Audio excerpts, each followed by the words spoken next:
Good afternoon, ladies and gentlemen, here from Hickory, North Carolina, here in historic Schufer Gymnasium. We're here today for Lenoir-Rhyne basketball on SAC Live here on Bear Sports Network, joined by Jeremy Zalaka. He's out of the booth right now, waiting for him to get back and make his fashionably late appearance. But today's contest will be between the visiting Queens University and your Lenoir-Rhyne Bears. Queens coming in at 8-2 overall and 7-1 in the SAC conference, while your Lenoir-Rhyne Bears 4-2 overall and 4-2 in the SAC conference.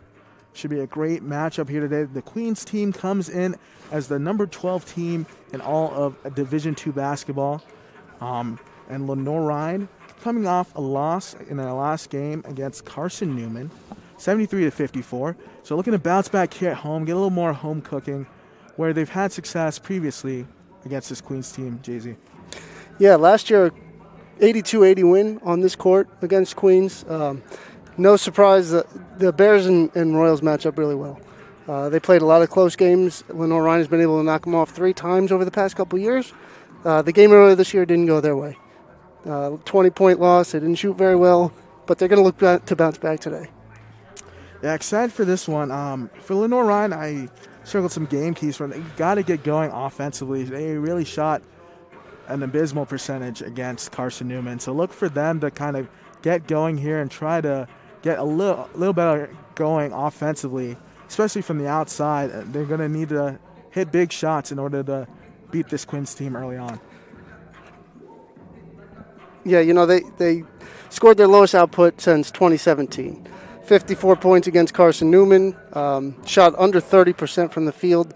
Both things they need to put behind them and come out today ready to play. If they can hit their first couple shots and get off and running, I think they'll be fine. If they come out slow and cold, it might be in their head a little bit. That performance, it was only less than 48 hours ago, so it's still fresh in their mind. But if they can come out firing, hitting a couple shots early, they might be able to bounce back. Yeah, and they got to limit that turnover margin. They had 17 turnovers in their last matchup against Queens, so looking to limit the turnovers. And then another thing is they got to keep these big men off the boards. I mean, Gavin Raines is a monster in the paint. Off the boards, able to snag rebounds with the most of them, and then Jamari Smith as well. So, yeah, the rebounding has been an Achilles heel for the Bears for a couple years now. This year, they're getting out-rebounded by about 10 rebounds a game. Queens comes in averaging 40 rebounds per night. The Bears only about 30. In their most recent loss against Carson Newman, they got out-rebounded 51-28. So rebounding is going to be a huge key tonight. If they can limit the amount of offensive rebounds Queens can get, I think they'll be all right. They cause enough turnovers and they do enough things defensively that a couple offensive rebounds aren't going to hurt them. But a 51-28 margin, this thing could probably get a little out of control. And then for Lenoir-Rhyne, the offense has got to start through Darius Simmons and RJ Gunn. We just talked about how, they get off to slow starts here, but at home it's a different story. They like to pick up the pace. So I'm looking for Darius Simmons and RJ Gunn to get going here today. They just both scored their 1,000th point recently. Darius Simmons against UVA Wise, and then RJ Gunn against Carson Newman. So they're both prolific scorers. Need them to take that leadership on for the team and get going early. Yeah, not only are they two of the best players on this team, they're the two of the best players in the league. And they need to get going at the same time. I think RJ's had some slower games. Darius against Carson Newman was a little cold. If both of those guys can play at the same time, they can beat anybody like they did against Lincoln Memorial. Mason Hawks, I think, is a big key tonight. We might see a little zone from Queens. If Mason can hit some shots and extend that zone a little bit, it may open some lanes in the middle or for the big men or to get to the basket a little bit easier. Mason, we've seen games where he's gone 7 of 8 from three-point line, so he has it in him. He went 1 of 10 against Carson Newman. So I think Mason would be a big key tonight if he can step up and knock down some shots like we've seen him do a bunch of times. Especially even Tyson McClain coming off the bench. If they're going to play a 2-3 zone, McClain's shooting 53% on the year, and that's tops on the team. So if they can get those shooters open and kind of swing the ball and never keep it stagnant, I like LR's chances against this Queens squad. And then for Queens, it's that dynamic backcourt of Dye and Keelan Penny, both averaging about 13 points a game. Dye is leading the team in assists. He's just a few shy of getting to 1,000 assists.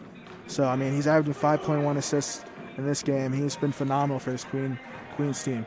Yeah, and he just set the single game record for assists. It was 16 for Queens recently. And, these guys have churned out all conference, all region, all Americans for years and years now. So Kenny Dye is another example. And I think Gavin Raines, as you mentioned a little earlier, he could be a big problem tonight. He's a beast on the boards. As you said, he averages about a 9 a game.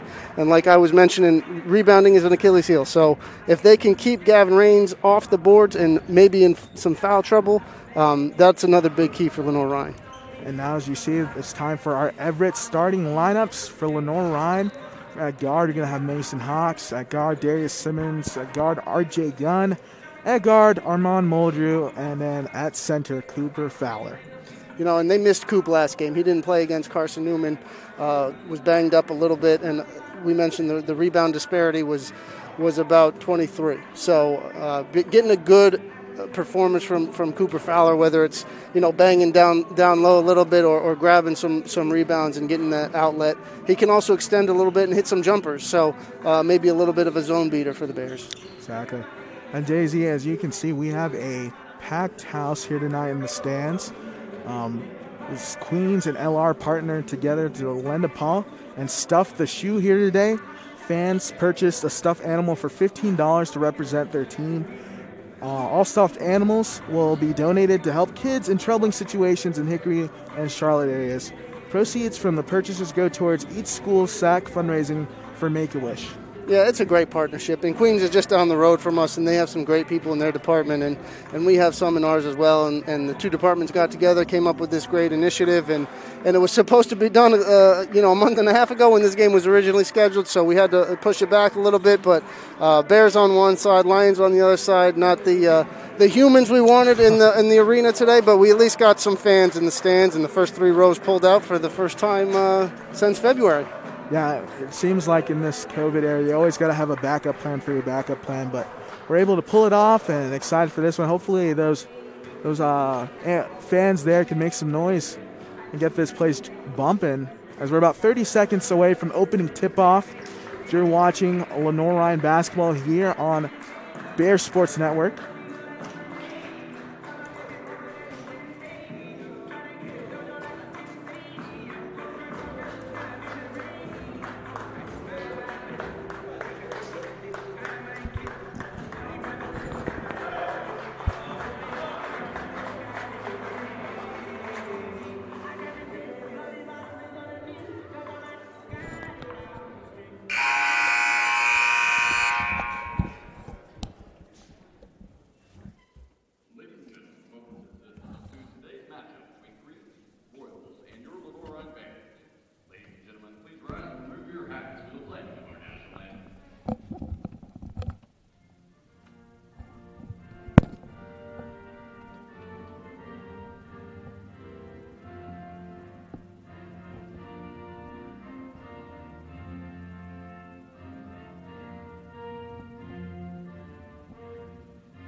Once again, you are watching Lenoir-Rhyne basketball here on the SAC Live here on Bear Sports Network. We're about to start things off and tip things off here in Schuford Gymnasium We're getting through the starting lineups once again. For the visiting Queens squad, you're going to have number 4, Gavin Raines at forward. Number 5, A.J. McKee at guard. Number 11, Keelan Penny at guard. Number 15, Kenny Dye at guard. And number 55, Jamari Smith at forward. And then for your Lenoir-Rhyne Bears, you're going to have R.J. Gunn starting at guard. Darius Simmons at guard. Mason Hawks at guard. Cooper Fowler at center. And Armand Muldrew at guard. You know, just looking at this starting lineup for Queens, it's a little scary that they don't have a single senior in their starting lineup.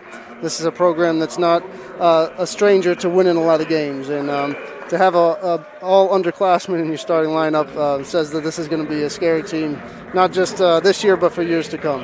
Exactly. The future's bright for this Queens basketball team. And the reason why they're ranked number 12 in the nation of all D2 basketball. One of the first things that I saw today is that the Bears catch a little bit of a break. Malcolm Stevenson is inactive today. It looks like he's on the bench in a boot. The leading scorer for Queens in the first game this season poured 21 points in his 30 minutes of action, with 4 of 5 from 3, 8 of 13 from the field in that game, added 7 boards. So he will not be available for Queens today.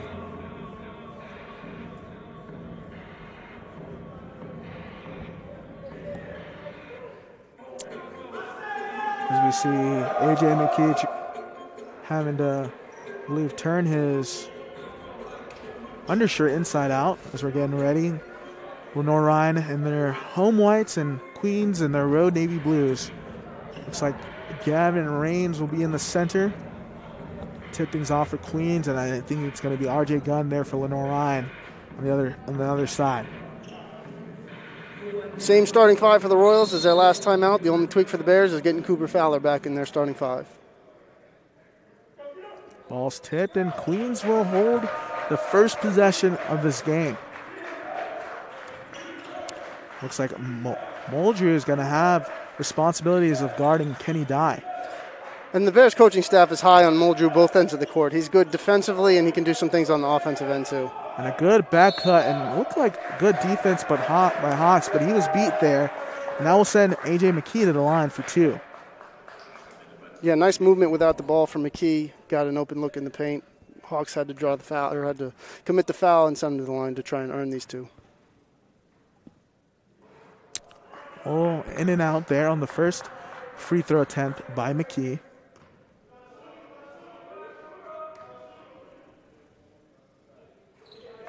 One for 2 in the line goes McKee, and the Royals on the board first. High pressure by McKee on Mason Hawks.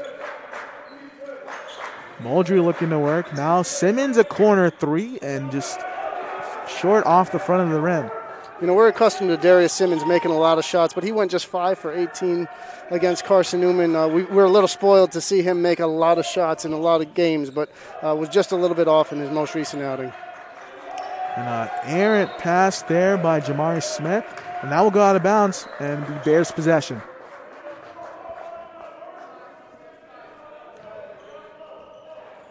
So early on, this almost full court pressure here by the Royals.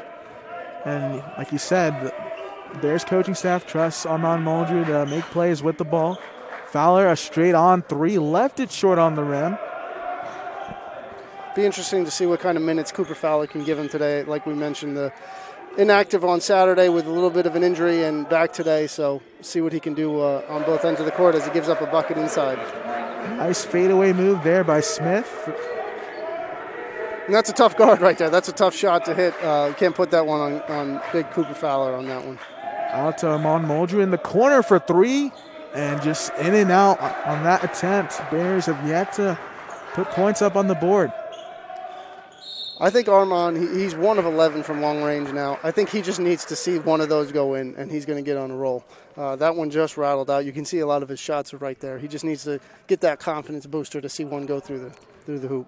Exactly, and I mean, it could be setting himself up on the inside, getting something easy to go, and he could get going for Lenoir-Rhyne. But they trust him. He's played over 20 minutes in all but one game this year, so he's out there a lot for this pretty veteran Bears squad. Smith elects to take a wing 3, And we're going to get a foul on Raines, and that's going to be huge for Lenoir-Rhyne. If they can get Gavin Raines in foul trouble, that's a little reassurance that you don't have someone grabbing the 9.1 boards a game. You know, we saw him last year in the conference tournament. He really stood out in a couple of these games. He is a monster on the boards, and he gives all-out effort, 100% to grab every rebound. So against a team that doesn't rebound as well, like Lenoir-Rhyne squad does, that first early foul is a big one. He's a quick jumper, too, off the ground. Mason Hawks out to the corner. Good swing. Simmons driving in. A little floater, just left it short. Not sure if they got a piece of that one, if Smith got a piece of it, or Simmons just came up too short on it. Ball being wrestled around, finally ending up back in Smith's hands on the low block. And Muldrew just playing defense everywhere he has to. Matched up with a 6'8" Smith as Raines able to score the bucket. Just like that, a 5-0 run for the Royals. Muldrew now out to R.J. Gunn in the corner, and it's good. The newest member of the 1,000-point club hits a three, gives him 1,004 points. He came into the game with 1,001. That was a huge shot for the Bears. 3 minutes without scoring to start this one after a game where they only put up 54. Big to get that shot in there and kind of end that scoreless streak. Dye, some good moves inside. Left a floater short. Ball up in the air, and Simmons pushing now for LR. Simmons driving to the hole, loses the handle, goes back up, and just gets caught under the rim. It was a tough take by Simmons. Dye. An errant pass trying to find McKee, and that'll be a turnover. We see that Southside Power and Fitness replay. Good drive and kick by Muldrew to the gun. We get our first substitutions in the game. Looks like Davion Bradford and Zim Fields have checked in the game. And then for the Royals, we have Jarrell Kelly.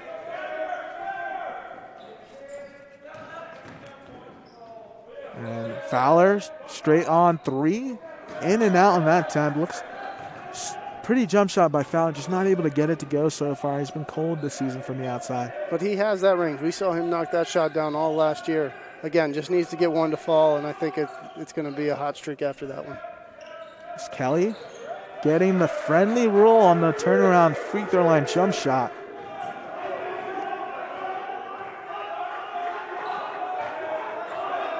Zim Fields at the timeline. Bradford takes the screen from Fowler. Hawks pumping. Trying to find Fowler on the low block, and I think Hawks expected Fowler to be a little bit more off the block there for that pass, the entry pass. And as we approach our first media timeout, your score is Queens 7, Lenoir-Rhyne 3. And we'll be back shortly here on Bear Sports Network.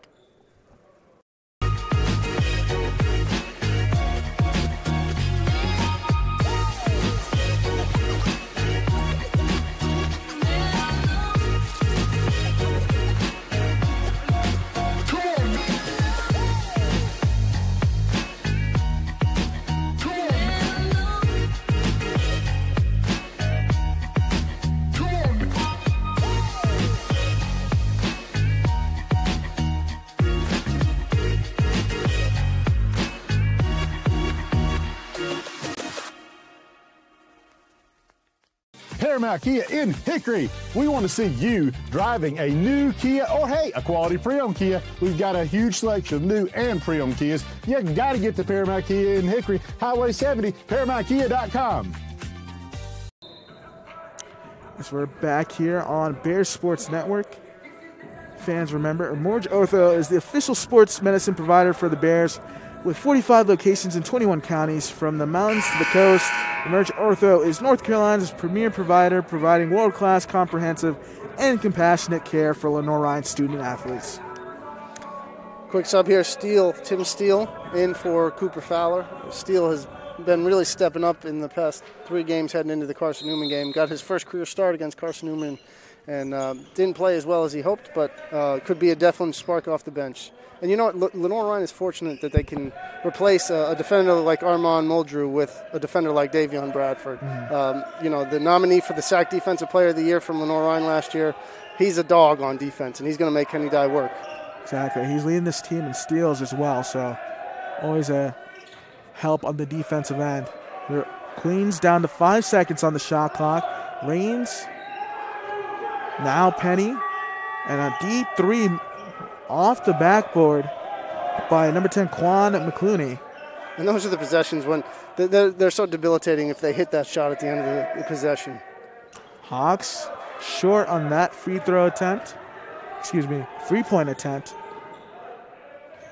Now into Kelly in the post. Dye feeding the post back to Raines. Steele has a lot of work here against Raines. And a jump ball there by Tim Steele, the freshman, showing you that defensive prowess.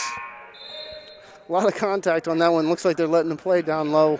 Steele's got a big body, and Raines was trying to back him down, but good defensive play, according to the ref, by Tim Steele, and the ball goes back to the Bears. Yeah, definitely felt there was a lot of contact in the body, but Steele did a great job of staying vertical and not necessarily falling for any pump fakes, just staying strong. So a game after shooting 29%, the Bears start 1 for 8, just 12%, 1 for 6 from long range. You know, you think that hot streak is coming, but they're going to need to do some more stuff on the offensive end to get into this game for the long run. A little confusion there on the opening set for Lenoir-Rhyne, and trying to find Zim Fields. A steal by Quan McClooney up to Kenny Dye, driving in on McLean, and a travel will be called on Dye. You know, Lenoir-Rhyne is no stranger to forcing turnovers. They came into the weekend 21st in the nation and first in the conference in turnovers forced per game at 17.4. That's already 3 or 4 that we've seen from Queens in the first 6 minutes. So both of these teams are very strong defensively. LR's made an point of emphasis to get better on the defensive end this year. Now Tim Steele straight away, missing that attempt, and a rebound that Zim Fields could have gotten, and a beautiful lob up ahead to Jarrell Kelly, able to put it in. And looks like Zim Fields stepped out of bounds right there on the sideline, closer to the Queens bench. You know, the three by Tim Steele, the bad miss always leads to an outlet and a transition basket for the other team. You know, just not drawing iron on that one leads to an easy bucket on the defensive end. And then the Bears had transition. Tyson McLean was open for a layup, just couldn't get it to him. So a rough start, rough first about 6.5 minutes for the Bears, but still only a 6-point game. As Kayvon Hill enters the game for Queens. Same 5 for Lenoir-Rhyne. LR's got to get a stop here. Tim Steele gets the steal, and the layup. No good, but a great pursuit and follow by Bradford. Good block there by Jarrell Kelly, not giving up on the play. But Bradford there to clean it up, and first basket in a while for the Bears. Cuts into that deficit now. 9-5 ball game with 13 minutes remaining. A foul called. To show you the south side fitness replay. Steele with the highway robbery, and then all the way to the hole, and a great block by Kelly, but Bradford cleans it up. Not many easier buckets that Davion Bradford are going to get. That is McKee on the wing. Now inside, Steele, another steal, up ahead to Bradford, and Kenny Dye really turned on those Jets there to get in that passing lane. Tim Steele's making some plays, bringing some energy off the bench. We've seen him come in against Mars Hill. He had 4 steals against Mars Hill. He had a 14-point game against UVA Wise. He does some things off the bench to bring some energy, and that's what this team needs right now. It's just a spark plug, and maybe Steele can provide that. Fields driving in, looking for a cutter, and a floater by McLean, just a little too strong on that time. A great look. They've gotten some good looks, just missed badly on them. Still working the ball around, trying to feed that post, and RJ Gunn does a good job of stripping in. Now Zim Fields up ahead, driving in, and Zim Fields is going to get that every day of the week. Is a strong dude. defense leading to offense right there. Big steal by R.J. Gunn. That's a couple steals on post entry for the Bears that have led to some easy baskets on the other end. That's one way you can get out of a funk. Get some easy baskets. Get out in transition. Kelly now with the ball. Man, almost a steal by Bradford. Now into the paint for Jamari Smith. Driving in, leaves it short. McLean pushing. And it's going to elect to slow things down. McLean turning. Fall away jump shot. Just leaves it short. Good defense by McLean, but a tough basket by A.J. McKee.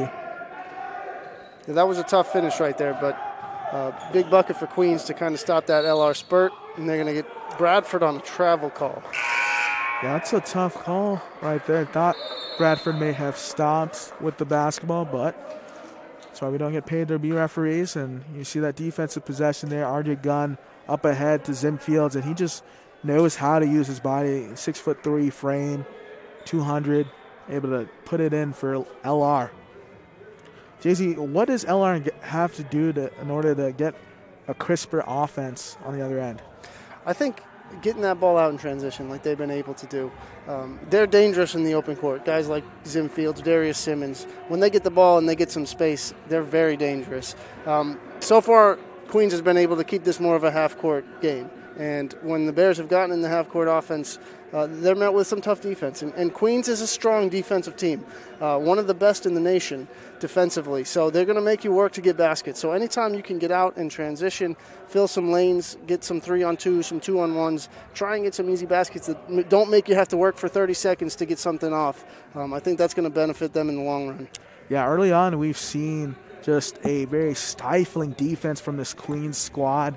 I mean, you look at them when they're pressing a full 96 feet away from the basket. That just shows you the grit and the excellent coaching here by the Royals. And for Lenoir-Rhyne, in order to get back in it, they got to really break that zone. The defense early on, it's been a lot of give and goes, but the offense has been really kind of stagnant for Lenoir-Rhyne. They got to get the ball moving. And let's see how they react after that little media timeout, as we're 11:52 remaining here in the first half. Lenoir-Rhyne down to the Queens Royals 11-7.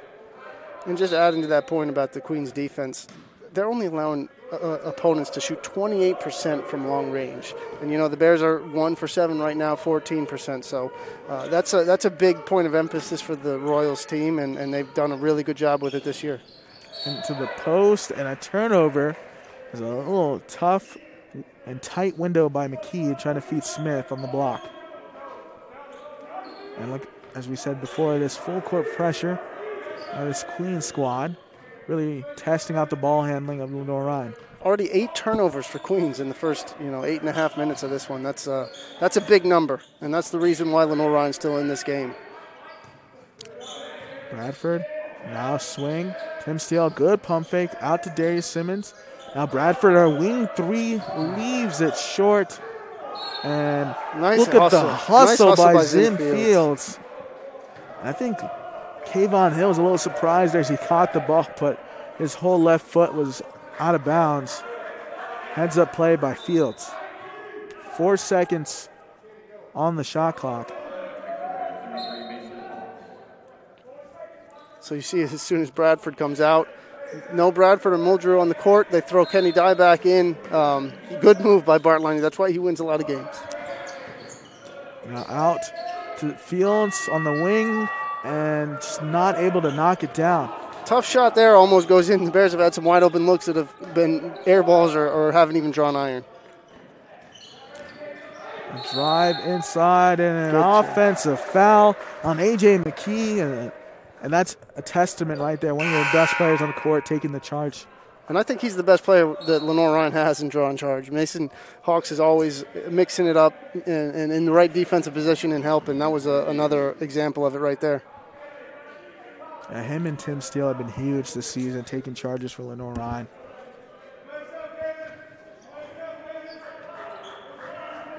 See if LR can get it going offensively. They've been cold to start this first half. Now looking to R.J. Gunn in the post. Fall away jump shot, and that's good. Silky smooth by Gunn. I'd like to see a game where R.J. Gunn just takes over, and he has the ability to do that at any time. He hasn't been able to yet this year, but I'd like to see a game where he goes off for a 20-25 like we've been accustomed to see him in the past 3 years do.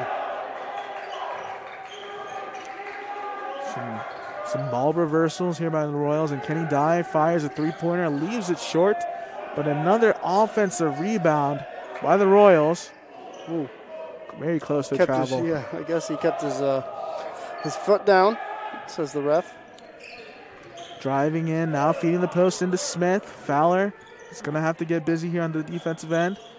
And an offensive rebound by Hill. Ball still on the deck.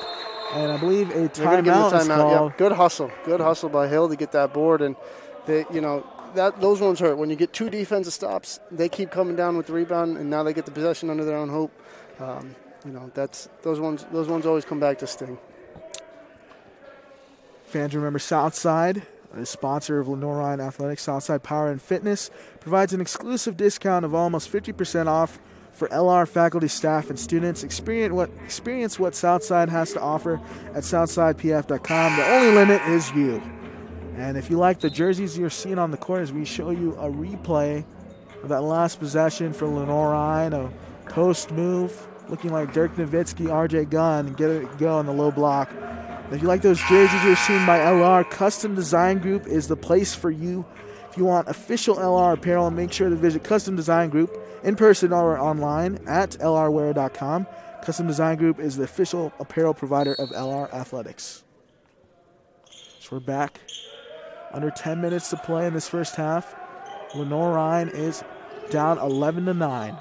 Nice reaching by Mason Hawks. They've done a nice job on Kenny Dye without their two main defenders out there. Hawks has done a good job on the last couple possessions on Kenny Dye. And Cooper Fowler is going to take a three and knocks it down as you hear the coop from the bench of Lenoir-Rhyne. That's a big shot from Cooper Fowler. Gives the Bears the first lead of the game and hopefully get them off this snide here a little bit. Still shooting just 27% from the floor. And lefty three strong by Penny. Good board by Fowler. See if this is the catalyst to get the Bears offense rolling. Good possession here is important. Keep this momentum. Keep Queens on the heels a little bit.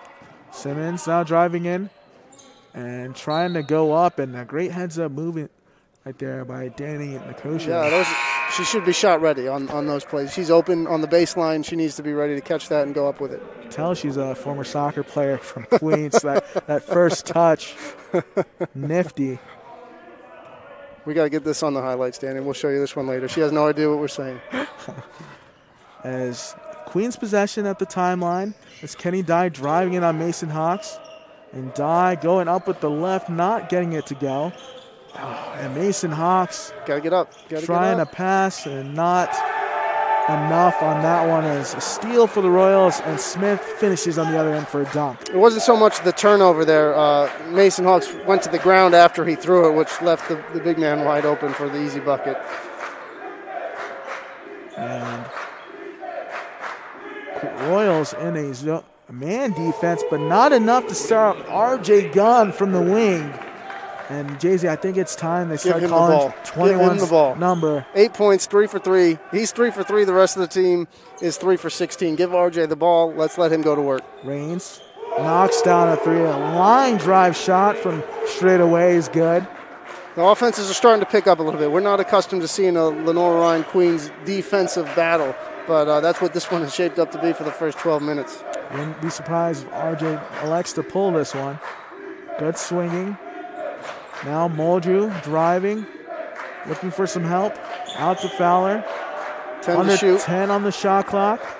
Mason thought about pulling that one. We've seen him pull from there before. Hawks out to Fowler, straightaway three. In and out on that attempt, and Fowler's getting great looks at the top of the key. Raines, he was open for 7-footer if he wanted it, but it was that one that they thought it was a switch, and the other one thought he was going to stay with him, but he was wide open if he wanted it. Smith fires a three. The big men trading three-pointers for the Royals. I think Cooper's getting a little gassed. You saw he could have got that. He could have got that board there, but Raines gets it and puts it in. Another second chance point for the Royals. Good post move there by Gavin Rains. And some contact there. A foul is going to be called on number 11, Keelan Penny. As we're going to have a timeout here. 6:58 remaining here in the first half. The Royals are up 18-15 over the Lenoir-Rhyne Bears, and we'll be back shortly here on Bear Sports Network. Everett Chevrolet Buick GMC is ready for another exciting football season. Everett has been a proud sponsor of the Lenoir-Rhyne Bears for 25 years, and we wish the Bears a safe and successful season. And August means it's all systems go for another winning season with the Carolina Panthers.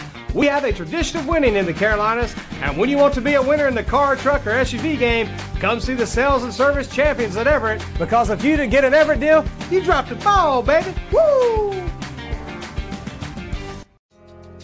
I knew that there was an opportunity to have my college paid for if I was good enough to play baseball at that level. That was going to make a big difference in my family. D2 baseball gave me an opportunity to play at a high level and to get an education that's going to be valuable for me throughout the rest of my life. I chose to take my experience of being a student athlete and pursue that within my career and to get a master's degree. If I wouldn't have had a baseball scholarship, there'd be no chance that I'm doing what I'm doing today. And we're back here on Bear Sports Network. If you're just tuning in, you've missed a defensive stalemate here in Schuford Gymnasium. The Royals are up 18-15 over the Lenoir-Rhyne Bears. JZ, what does LR have to do to get going? You know, we talked about rebounding in the beginning. I hate to keep harping on it, but it's 15-8 right now. Only 3 of those for Queens are offensive, so it's manageable. But when those offensive rebounds start getting up towards the double digits, I think this one could get out of hand a little bit. Tim Steele has some good handle for a big man. I don't know that Gavin Rains is used to guarding somebody off the dribble, and he picked up his second foul there. That's a big one with 6:50 left in this first half. That's huge. And that's a point I was going to make earlier. Steele isn't necessarily that typical 5. He's one of those tweeners that plays the post position but has a quicker skill set to him. RJ Gunn being guarded by Kenny Dye, it looks like. Interesting matchup there. Bradford, a swing to Tim Steele in the corner, and rattles in the 3-ball. Such a unique skill set for Tim Steele.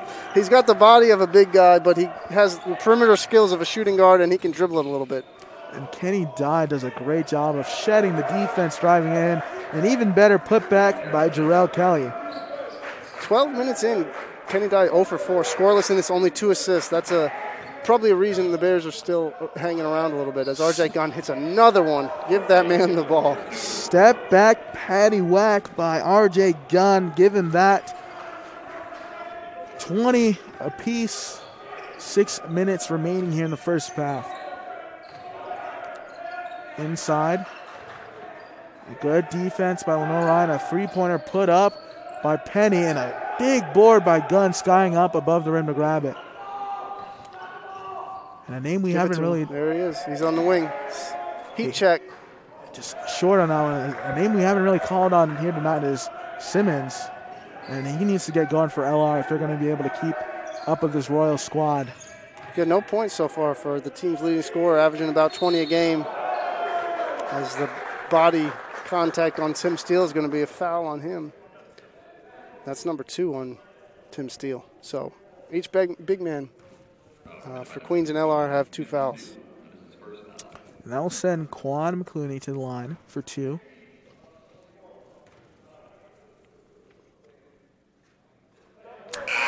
As Quan's able to knock down that first free throw. That will give the Royals the lead back again. 21-20, 5:28 remaining in the first half. Clooney shooting just 44% from the free throw line, but he buried his first. And pure on both of those attempts. Royals a 2-point lead.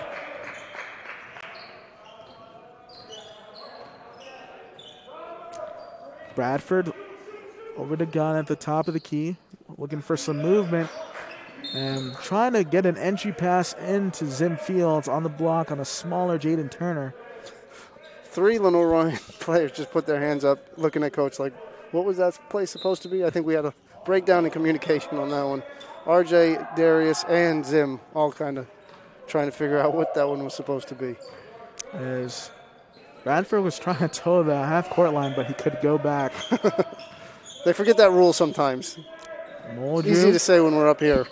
at the top of the key. Simmons driving in and contact. And I think Simmons has got to be one of the best players in the conference, maybe in the country, at drawing fouls. And picking up another foul right there is number 11, Keelan Penny.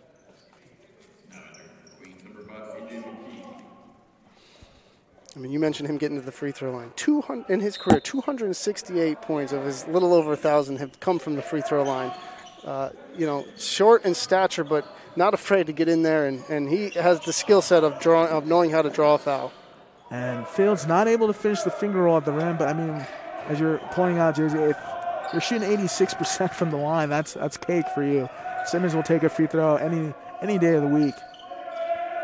The Royals reversing the ball around. Good defense. Fields looking to get the steal on Smith. That's a tough matchup. And Fields will commit the foul.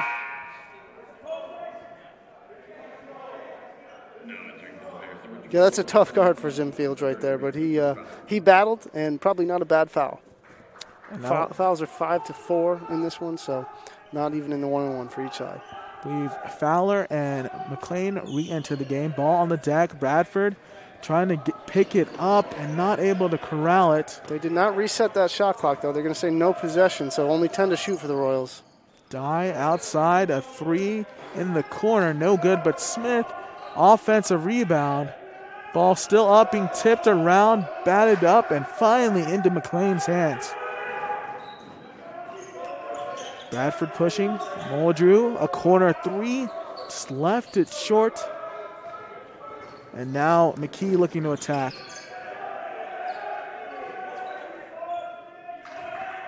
Backdoor cut by Dye. Fields, great defense to go vertical. And Fields pushing up ahead, the behind the back move. There's a lot of contact there. And no call by the referees. Felt like he got hedged on the hip. Turnover number 6 for the Bears. 10 turnovers for Queens. They've done a good job. They had about 8 or 9 early. They've done a good job keeping that number relatively small considering their spot. And fans, do you own or rent a home? Sure you do. Fortunately, Geico makes it easy to bundle your home and car insurance. It's a good thing, too, because having a home is hard work. Go to geico.com, get a quote, and see how much you could save. Geico.com, easy. And K&L Done Right, are you in the market for a new roof? Contact K&L Done Right Roofing, a proud LR supporter serving in the Foothills region since 2009. And another sponsor for LR Athletics, Hickory Construction. Hickory Construction is a proud supporter of the Bears where quality and integrity still exists. Hickory Construction has been building your community for over 75 years. Jay-Z, 3:47 remaining as we show you this little stat update. Gavin Raines, 7 points, 3 of 3 from the field, 1 of 1 from 3, and 7 rebounds already in this first half. RJ Gunn has been hot for the Bears, 10 points, 4 of 5 from the field, and 2 of 3 from 3. Both of the better players in the league. Tough matchups on either end. Raines just all effort. RJ Gunn, do you put a guard on him and have a size mismatch? Do you put a big man on him who's not accustomed to guarding the perimeter? Reasons why these two teams were picked second and third in the preseason South Atlantic Conference coaches poll. Yeah, I mean, when you're standing at 6'7", 245, and you're listed as a guard, that's a problem. And you're hitting step back fallaways in the post. Yeah, that's going to be a tough cover every single time. Bradford staying tight to Kenny Dye. Rotating the ball around, now into the post to Smith. Outside, a three for McClooney, and he's able to knock it in. Smith got unbelievable position on Fowler, causing the defense to kind of, drop down to him, and he found the open shooter with a great pass. Great court awareness and vision on his part there. Just some miscommunications here on the motion offense from Lenoir-Rhyne. It's been slow to start. McLean back out to Fowler, a straightaway three. And just another one in and out. There's been every single three-pointer by Fowler has looked good here today. And I think all 5 of them have come from that same exact spot. And loves that pick and pop off the top of the key. And another tough cover. Muldrew on Smith. And Fowler able to box out and get the rebound. So that was Jaden Turner trying for the putback. Muldrew in the corner. See where the offense is going to come from in these possessions without Darius Simmons, R.J. Gunn, or Mason Hawks out there, your top 3 scorers. Fields posting up, liking what he's getting.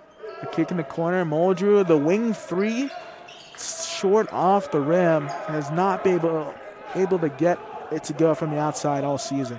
I think, both these teams have gotten some really good looks. At some point, they're going to start knocking them down. Queens have been kind of in the paint like that one right there, or off some putbacks, and Lenoir-Rhyne have had some wide-open three-point attempts, and both teams just struggling to knock these down. Bradford up ahead, a quick cross into Muldrew in the corner. Short on that attempt, getting really good looks from the outside. Just not able to connect. And I think it's a matter of time, Daisy, before just one goes in and they start rolling, and a short floater. Well, that's what happened on Saturday. Unfortunately, it was Carson Newman that got the ones rolling, and Lenoir-Rhyne stayed cold. And that's a charge called on Davian Bradford as Kenny Dye drew it with 1:37.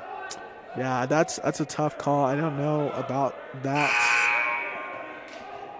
Like Dye just fell on the ground, but 25-20, the Royals are up over the Bears. You can hear the coaches in an empty gym, and I just heard Coach Sullivan say, "What are you looking at?" And I don't think he was talking to his players. As 1:37 remaining, under 2 minutes. And such a low-scoring game. You did not expect this from both squads. Davian Bradford, I can't imagine what it's like being an opposing point guard trying to break just a single pressure. He's the only one pressuring up on defense on that possession, and you still can't get past him. Yeah, I might need to change his Twitter handle to Mr. 96 feet. He is, as McLean fast break, goes up for the layup. Defense into offense for the Bears. And full court pressure now by L.R. Simmons on Penny. Some of the only baskets that Lenoir-Rhyne has been able to get easily are the ones that are coming off a defensive steal or a long rebound. That's a tough shot right there. In and out. McLean, a big rebound. Able to keep his feet in bounds. Out to Simmons. Let's see if we can get Simmons a bucket here at the end. Out of bounds. And looked like he stepped out there on the Euro step. And it will be a Royals possession. 25-22, 51.6 remaining as we show you a replay. Just an errant pass, and jumping the passing lane is McLean and gets the layup to go on the other end.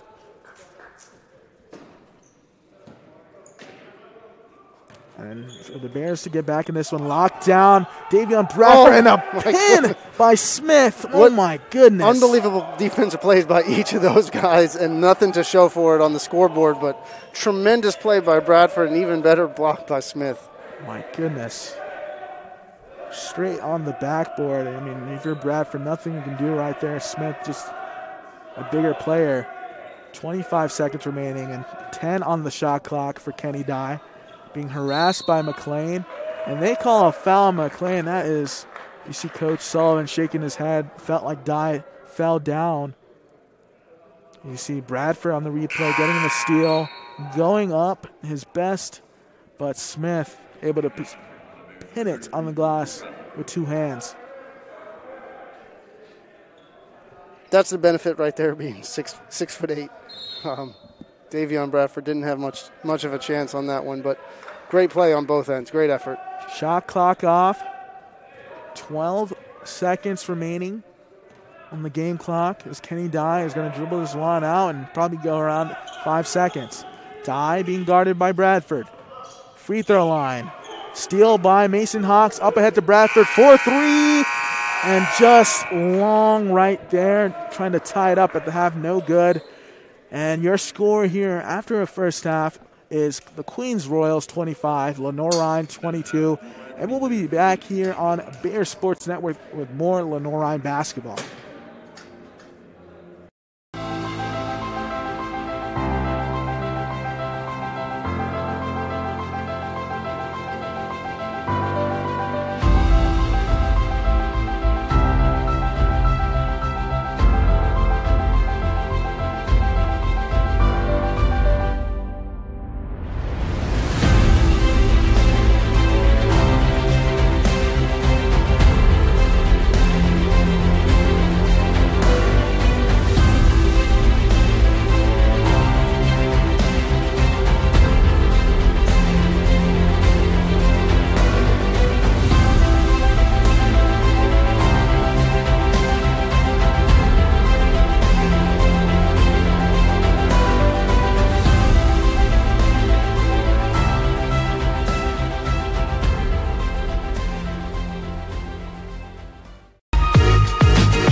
I knew that there was an opportunity to have my college paid for if I was good enough to play baseball at that level. That was going to make a big difference in my family. D2 baseball gave me an opportunity to play at a high level and to get an education that's going to be valuable for me throughout the rest of my life. I chose to take my experience of being a student athlete and pursue that within my career and to get a master's degree. If I wouldn't have had a baseball scholarship, there'd be no chance that I'm doing what I'm doing today. In NCAA Division II, community engagement is an initiative at all 25 national championships because student athletes want to give back while competing for a national title.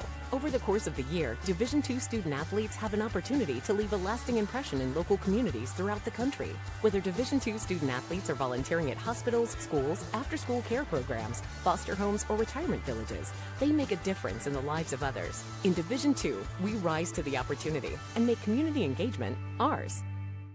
Being a champion takes more than talent, more than the perfect pass, more than using your head. Being a champion takes the spirit to always push harder, the ability to overcome any hurdle, and the fire to be the best. Welcome to Division II, where the pursuit is yours to create. And the question isn't, can you do it? It's, will you? Being a champion takes more than skill, more than endless drills, more than using your head.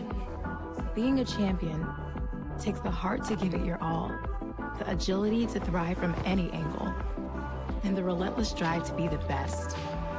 Welcome to Division II, where the pursuit is yours to create, and the question isn't, can you do it? It's, will you? Everett Chevrolet Buick GMC is ready for another exciting football season. Everett has been a proud sponsor of the Lenoir-Rhyne Bears for 25 years, and we wish the Bears a safe and successful season. And August means it's all systems go for another winning season with the Carolina Panthers. We have a tradition of winning in the Carolinas, and when you want to be a winner in the car, truck, or SUV game, come see the sales and service champions at Everett, because if you didn't get an Everett deal, you dropped the ball, baby. Woo! I love being busy in my garden. I got flowers to plant and beds to clean out. When I was feeling really tired and not like myself, I saw a doctor. Look at me now. The doctors were good, they worked with me, and they laughed with me. I'm back to doing everything I love. I needed a doctor, and I found the expert for my heart.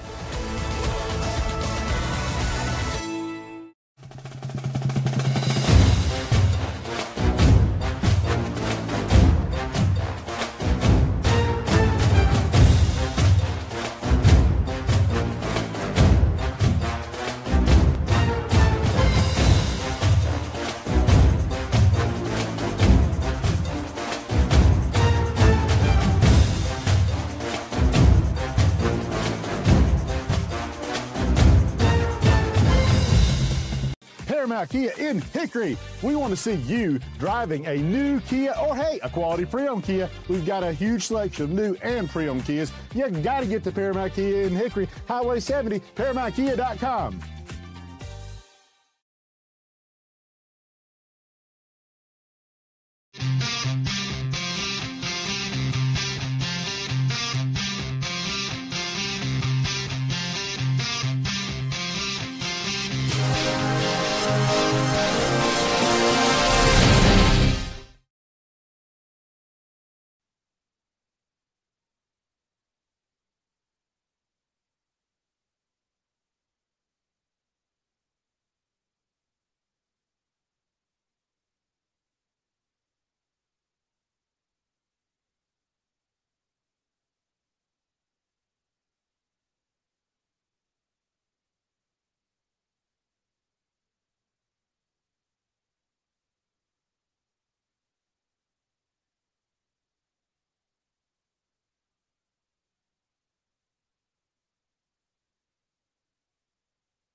And we are back here on Bear Sports Network. If you're just tuning in, I'm out of Caliande, joined by Jeremy Zalaka. Jeremy, this game, 25-22. The Royals are up over the Bears. It's not been a pretty first half for offense for both sides. Yeah, if you like defensive, low-scoring battles, this is the game for you. Unfortunately, for Lenoir-Rhyne and Queens, they haven't been able to find an offensive rhythm. 25-22. These teams each come in averaging about 70, above 70 points a game. Queens is at 77. The Bears are at 78. It's going to take a hot second half for them to reach those levels. But a good defensive battle and one only 3-point margin that's probably fortunate for Lenoir-Rhyne. I mean, it's one thing to say. I mean, 4 of 18 from 3 for Lenoir-Rhyne in the first half, and if you're shooting like that and you're only down by 3, you got to be thankful. Yeah, I mean, a game after shooting 29% against Carson Newman on Saturday, first half 29% from the field. A game after getting dominated on the boards, 51-28 against Carson Newman, it's 28-15 in favor of Queens. So seeing a little bit of trend in those two areas, but all that said, to be down 3 to a top 15 team with in striking distance the whole half, I think that says that a couple quick spurts can get you right in this lead, and hopefully you can kind of use that to ride out the second half. And the biggest thing that stands out to me right now is that big goose egg for Darius Simmons. I don't think I've seen a half of basketball here for Lenoir-Rhyne in my year and a half of being here that he's been held scoreless. Yeah, both of the star guards, Kenny Dye and Darius Simmons, each with a 0 in the scoring column. I think whichever of those two gets going in the second half is going to propel that team ahead. And then a number that is almost staggering for Lenoir-Rhyne, no free throw attempts in that one. And we talk about Darius Simmons. He's hit 282 in his career. He's up amongst the tops in the conference at getting to the line and making free throws. But that's a 0 in the free throw shooting column, which is another attribute of why this is such a low-scoring game.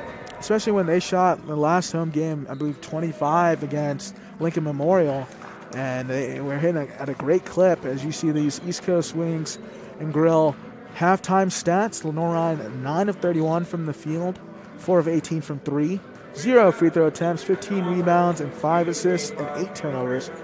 And the thing that's been keeping in Lenoir-Rhyne in the game is that turnover battle, and they've forced 13 turnovers on the Royals, who have been 10 of 31 from the field, 2 of 10 from downtown, 3 of 4 from the line, and 28 rebounds to LR's 15 and 6 assists. Something has got to break here in the second half. We've got to get something going. You see that matchup between Raines and RJ Gunn.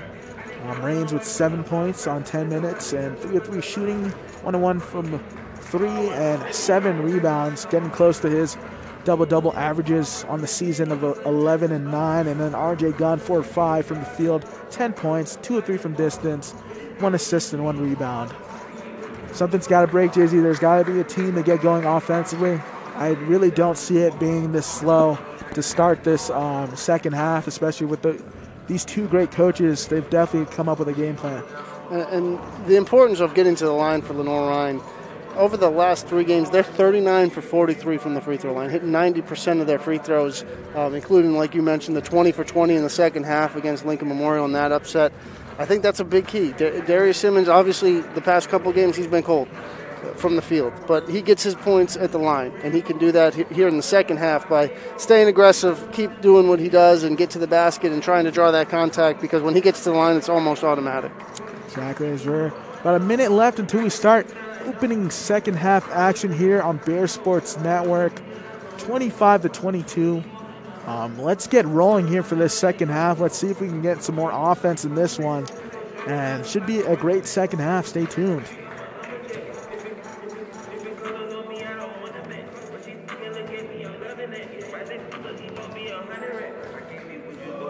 Before we begin the second half, I'd love to give a shout out to Oz Jewelers, a sponsor of Lenoir-Rhyne. Oz Jewelers is your hometown jewelry store of 38 years. Oz and his team has proudly served the community with beautiful pieces for every occasion, from birthdays, proposals, and just because I love you gifts. Stop by today or like us on Facebook for exclusive deals and auctions every Wednesday.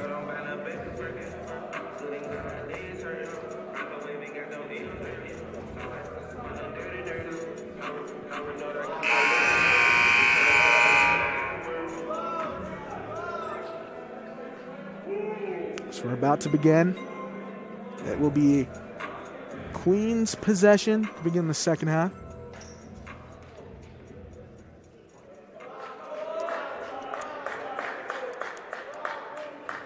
Looks like the same starting five for the Royals and the same starting five for Lenoir-Rhyne. Some early pressure by the Bears.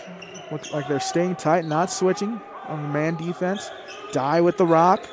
A good move by Raines driving in, and Gunn able to corral the board. Hawks pushing up ahead to Simmons, now into Fowler. Pump fakes and gets fouled by McKee, and Fowler will go to the line for 2. And that's one of those where Fowler able to seal and get position up ahead. And that's a great thing if you're a big man, if you're able to move and run down the floor.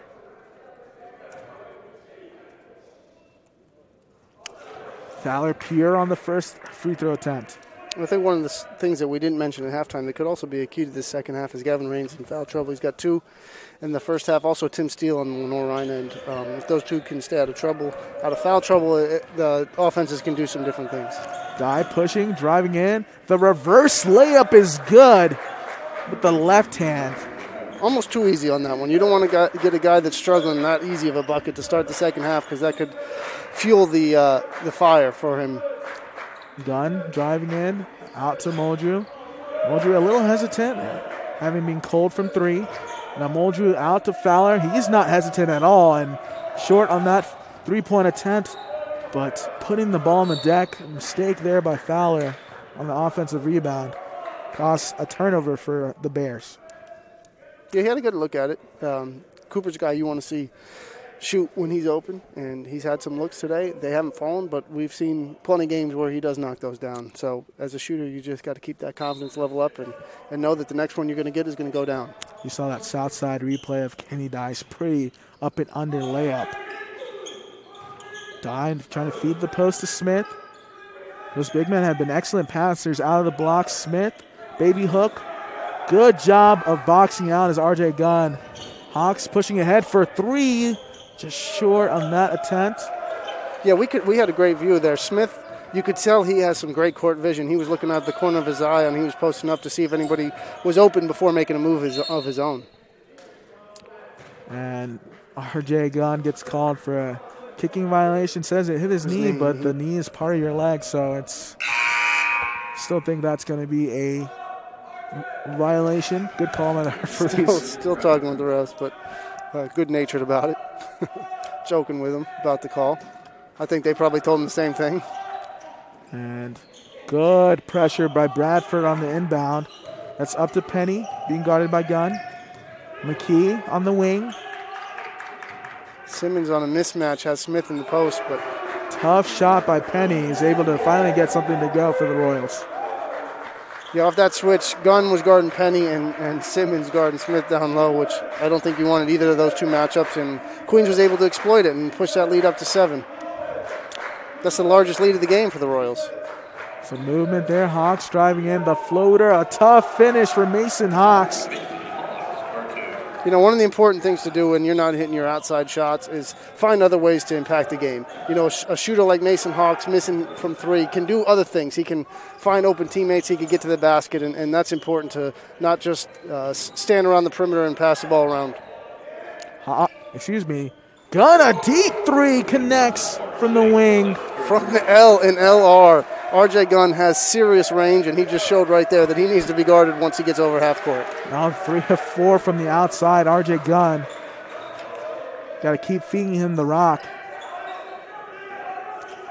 Simmons tight on Penny. Now Gunn on Raines. They're looking to post up. Raines driving in and able to split that kind of trap to help defense by Bradford. And that will send Gavin Raines to the line for 2. Foul on RJ Gunn. See the replay. Hawks stop on a dime out to Gunn, and Gunn has no limit on that range.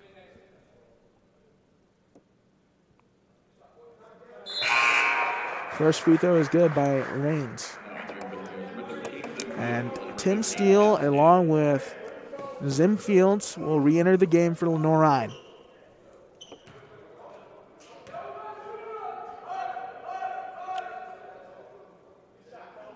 Reigns strong on that second one. It's got a really line drive shot. Bradford out to Simmons. Good swings and ball reversals. Hawks steps back and rattles one in from the wing. Back-to-back threes for the Bears. You know, like I said, crazy things can happen when you get a basket. Mason Hawks with the drive early in the second half. Now all of a sudden that he's got that look in his eye, like I'm going to knock down any shot you give me. And that one he just did, and we drew back even from 30 to 23 to 31 all. That's a big response for the Bears. Once Hawks gets going, that rim becomes the size of an ocean. Smith driving in, 7 seconds on the shot clock. I mean, that's a battle inside. That is a battle. And Tim Steele finally got called for a foul, but there was a lot of body. But we saw that in the first half. And all you ask for the refs is to be consistent, and they're letting them bang down low a little bit. Yeah, I'm very surprised. It seemed like 2 players had the ball wrapped up there. I guess not long enough to call it a jump ball. But it's going to send Smith to the line. Just 2 for 10 from the field. So, you know, the rotation of Tim Steele and Cooper Fowler on him is causing some stress for him as he misses the first. That's kind of tough when you're a big man and you're getting all those offensive rebounds. All those little taps count as shot attempts. So, I mean, you're not necessarily padding your stats getting those offensive rebounds, but it's also tough on the offensive end. I think if you would have told any of the coaches on Lenoir-Rhyne that Smith and Dye would be a combined 3 for 19 right now, I think they'd take it. And that's probably the reason why Queens is holding on to just a 32-31 advantage. Neither of those 2 guys have been able to get going. As Jaden Tenner re-enters for the Royals.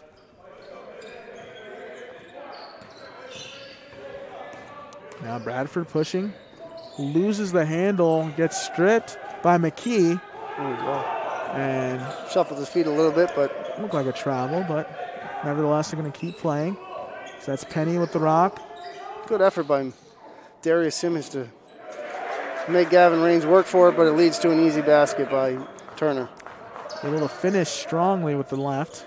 His first basket of the afternoon. 34-31, the Royals are on top of the Bears with 15:50 remaining here in the second half. Hawks looking for someone. Simmons has got to get going. Hawks the 3. No good. And it's just one shot attempt every time the Bears get down the court. So, and Penny has got it going here in the second half. And Dye intercepts that pass like a defensive back. Another 3 for Penny. Strong, but Turner there on the tip. And just like that, a quick 5-0 run for the Royals, 39-31. They're on top of the Bears. We show you a replay. Was able to jump the passing lane as Kenny Dye up ahead. A quick 3 by Penny, but Turner, always follow your shot, kids, and Turner able to follow that one and put it in with the left hand. 15:28 remaining here in the second half. 39-31, the Royals are on top of the Bears, and we'll be back shortly here on Bear Sports Network. I love being busy in my garden. I got flowers to plant and beds to clean out. When I was feeling really tired and not like myself, I saw a doctor. Look at me now. The doctors were good, they worked with me, and they laughed with me. I'm back to doing everything I love. I needed a doctor, and I found the expert for my heart. Being a champion takes more than talent, more than the perfect pass, more than using your head. Being a champion takes the spirit to always push harder, the ability to overcome any hurdle, and the fire to be the best. Welcome to Division 2, where the pursuit is yours to create. And the question isn't, can you do it? It's, will you? And we're back here on Bear Sports Network. If you're just tuning in, your score is the Queens Royals 39, Lenoir-Rhyne 31. 15 minutes remaining here in the second half. Jay-Z, something has got to get going offensively for the Bears. The Royals are heating up. Game of spurts so far in this second half, as the Bears had a 8-1 run to get back in this thing and tie it up, and then Queens responded with an 8-0 run to regain that 39-31 advantage, the biggest lead of the game. And I think a immediate timeout. And We're going to give another shout out to Fry Care Sports Medicine and Concussion Clinic. Fry Care Sports Medicine and Concussion Clinic offers evaluation and treatment for bone and joint injuries and suspected concussions. For more information, visit frycareconcussion.com. Pepsi. Pepsi of Hickory, locally owned and operated since 1925. Thank you for filling your coolers with Pepsi this fall, and thank you for allowing us to serve you all these years. Pepsi, born in the Carolinas, raised in Hickory. And David E. Looper. When looking for a general contractor, you need someone you can depend on, and you certainly want someone with the ability you require. You can depend on David E. Looper to respond to your needs from timeliness to budget. If you need to know more, check out our website at delcompany.com. Jay-Z, the Royals team has just really put the Bears in a rut here in the second half. Yeah, and I was about to mention it, but Queens were scoring too quickly. It's just been one and done on the offensive end for the Bears. Missed shot. They've only have 3 offensive rebounds in this one. Not a real big point of emphasis for the Bears, but when you're shooting at a 32% clip, you'd love to see them get an offensive putback or something. You know, Queens has 11 offensive rebounds to just 3 for the Bears. So it's missed shot, outlet, easy bucket so far for Queens. And even this possession has been so disjointed. There's 17 seconds, and they got it all the way in their back half of the court, trying to set something up on the abbreviated shot clock here. And the Royals back in that zone. Looks like a 3-2 zone. Hawks a deep 3. Not able to get it to go. Simmons trying to get on the backside steal. And almost a travel. Looked like one there by McClooney. And McClooney fires a 3, leaves it short. And Raines, I mean, this kid has got a nose for the basketball on the glass. And 10 rebounds there for Raines. 14 is his season high. 18 is his career high on the boards. And he, like we said in the pregame, he is tough to keep off of that glass. McLean on the wing, Zim Fields. First double-digit lead for Queens all afternoon.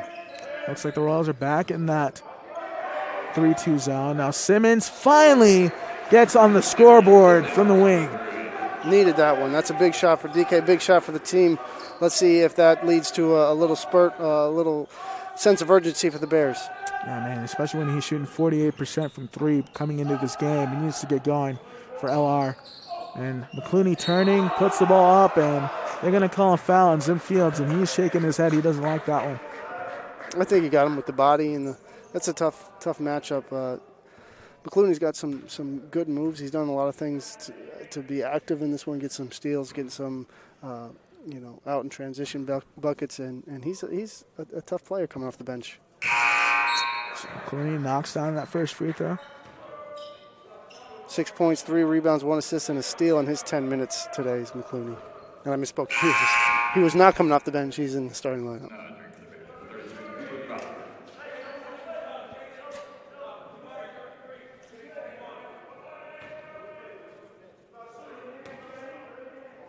Bears hitting just 28% from deep, 7 of 25. And a full court pressure. The lead is now up to 9 by the Royals over the Bears. McLean handling the ball, being guarded by McClooney.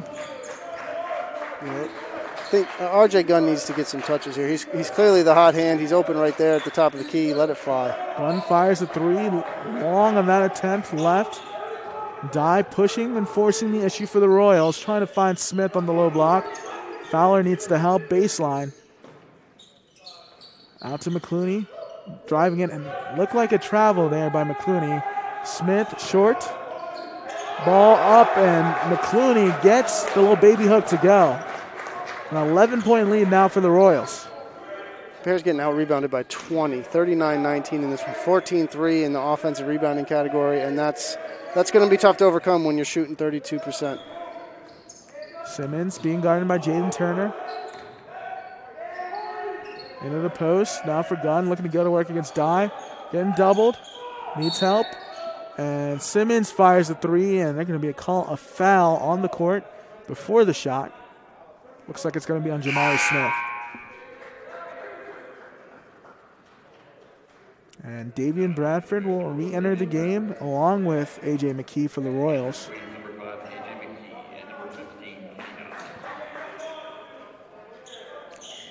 Gunn over to Hawks. Now Fowler straightaway three and finally gets another one to go from distance. Let's see if that wakes him up. 8th made three-pointer, only 6 made twos in this one for the Bears, as a lot of their damage or their attempts have come from the perimeter. 27 attempts of their 41 on the game have come from three-point line, and that's what a zone or a packed-in defense can do to you, just force you to launch some jumpers. And good pursuit there by Gunn. Bradford pushing. Out to Fowler.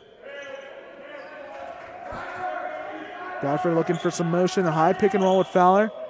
Swinging. And that's going to leave Gunn open in the corner for three. No good. Probably the best look he's had today, open. And sometimes you think too much when you're that open.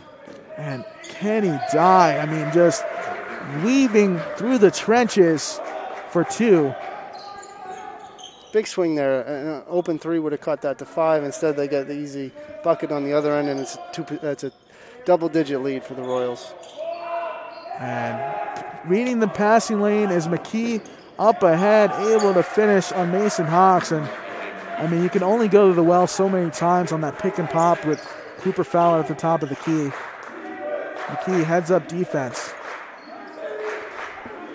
Just too careless with that one from Mason Hawks. He's had a couple turnovers in this one that have just been careless with the ball that have led to easy baskets for Queens. And when you're struggling on the offensive end, you know, it takes all you can do to get back into this thing. You can't just be giving away easy baskets. You show you that replay behind the back by Hawks, and McKee was just sitting on that pass and able to finish on the other end. So we're going to have a timeout called. Royals 49, Lenoir-Rhyne 37, 11:25 remaining here in the second half, and we'll be back here on Bear Sports Network. What does unlimited mean to you? At Carolina West Wireless, it means unlimited media, unlimited fun, and unlimited access to our nationwide high-speed network. Sign up today for an unlimited data plan and pay just $35 per month per line for 4 lines. And we'll include hotspot and big-time savings on a new smartphone. Take $350 off the revolutionary new Samsung Galaxy S20 and get more out of your unlimited. Expect more, get more. Only from Carolina West Wireless. In NCAA Division II, community engagement is an initiative at all 25 national championships because student athletes want to give back while competing for a national title. Over the course of the year, Division II student athletes have an opportunity to leave a lasting impression in local communities throughout the country. Whether Division II student athletes are volunteering at hospitals, schools, after-school care programs, foster homes, or retirement villages, they make a difference in the lives of others. In Division II, we rise to the opportunity and make community engagement ours. And we're back here on Bear Sports Network. If you're just tuning in, it's 11:25 remaining in the second half. Lenoir-Rhyne is down to the Queens Royals, 49-37. Jay-Z, Lenoir-Rhyne's possession. They've got to get going. Smart to get this ball into RJ Gunn. Looks like a little attempted two-man game on that side. Obviously the hottest hand in this one. A tough take by Armand Muldrew. Like I was saying, you should give it to Armand Muldrew and let him go to the basket, draw the foul in, make the basket. Count the basket for Armand Muldrew, the freshman. You see that replay. Battling with the Giants in the paint, able to get it to go. See if he can make it a single-digit game here at the free throw line. And this is what we want to see from Armand Muldrew. He is an excellent scorer when given the opportunity, but it seems like Simmons and Muldrew have really been shut down throughout this game at the Queens Royals guards. Just the third free throw attempt for the Bears in this contest, all 3 coming in the second half. Muldrew trying to play tight here with Kenny Dye. Bradford, look at that heads-up defense. Good job of rotating Dye. Hesitation, now looking for Raines. Gunn into the paint. A big jump stop by Raines, but no good on the basket. Muldrew up to Gunn. Simmons, open three-pointer. No good, but Steele able to back tap it. Smooth. Simmons has the lane if he wants to drive. Out to Bradford. Simmons. Muldrew, a corner three. knocks it in. Armand Muldrew. 6 straight for the freshman from California to cut this thing to a 6-point game. Big answer for the Bears. 10:20 to go. Now cutting this thing to a manageable margin. And I think that's what he's called early, and Muldrew just needs to see the ball go in. Raines in the post on Tim Steele, facing him up, turning. Looked like a walk there by Raines, but a no call. Steele pushing up ahead to Bradford, driving in. A lot of contact. He'll go to the line for 2. Seemed like it was a little bit of a delayed call until he lost it. They weren't going to give it to him, but good to see them knocking down some shots and good to see them getting to the free throw line.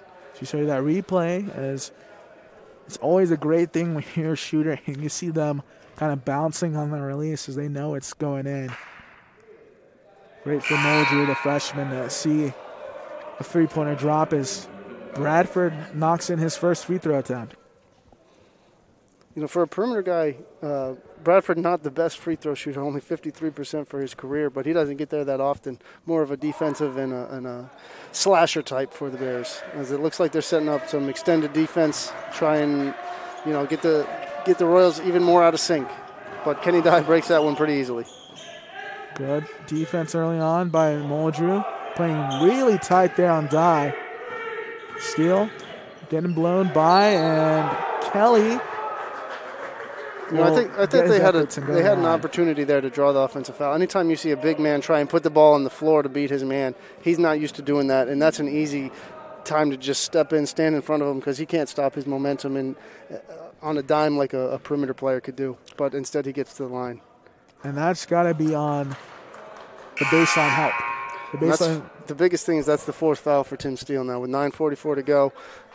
Between him and Cooper Fowler is going to have to step up and play some extended minutes, probably 3, 4, 5 minute spurt here. That Steele will be on the bench. Yeah, and if you need that help on the baseline from one of your guards there in the wing to kind of step in that lane and help you out and draw that charge. And that's usually someone like Mason Hawks or Darius Simmons. 5-point game. This is a big offensive possession for the Bears. They've been hot a little bit from the perimeter as much as they can be. R.J. Gunn should get this ball a couple times on this possession. Fowler now looking for some help. Dribble handoff with Simmons. Simmons, a hesitation, spinning, wheeling and dealing. Puts up a prayer, and Bradford looking to tip jam it, but I think Simmons might have tipped it away last minute. Good cut by Kenny Dye. Was open, but it wasn't found. Good movement without the ball. Smith now, baby hook, leaves it short. Good rebound by Fowler. Up ahead to Gunn.